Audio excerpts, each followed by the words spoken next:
The M23 Rebellion, a story of defiance and struggle. In the eastern reaches of the Democratic Republic of Congo, DRC, a region marred by a history of conflict and instability, a new chapter unfolded with the emergence of the M23 Rebellion. This movement, born out of the frustrations and grievances of the Tutsi minority, sought to challenge the entrenched injustices perpetrated by the government and its armed forces.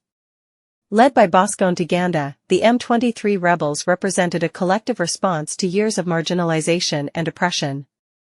The Tutsi community, long marginalized and discriminated against, found a voice in this uprising, as they sought to reclaim their dignity and rights in a land plagued by violence and lawlessness.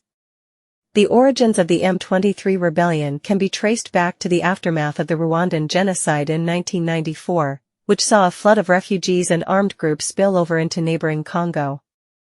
Among these groups was the FDLR, Democratic Forces for the Liberation of Rwanda, comprised largely of Hutu extremists responsible for the genocide.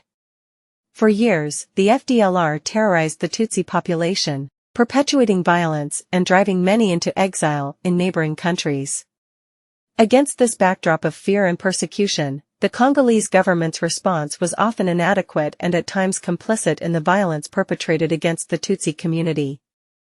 The FARDC, the National Army of the DRC, was plagued by corruption and incompetence, exacerbating the sense of insecurity felt by many Tutsi civilians. In this volatile environment, the seeds of rebellion were sown. The M23 movement emerged as a response to the government's failure to protect its citizens and address the root causes of the conflict. Led by Bosco Ntaganda, a former commander in the Congolese army turned rebel leader, the M23 rebels sought to challenge the status quo and bring about meaningful change for the Tutsi community. The grievances that fueled the M23 rebellion were manifold and profound. Decades of marginalization and discrimination had left the Tutsi community vulnerable and disenfranchised, with little hope for a better future. The government's failure to address these grievances only served to further alienate the Tutsi population, driving many into the arms of the rebellion. The M23 rebels quickly gained momentum, seizing control of strategic territories in the North Kivu province and challenging the authority of the government and its armed forces. For many Tutsi civilians, the arrival of the M23 rebels was seen as a welcome relief from the tyranny of the FARDC and the FDLR, offering hope for a brighter future free from fear and persecution.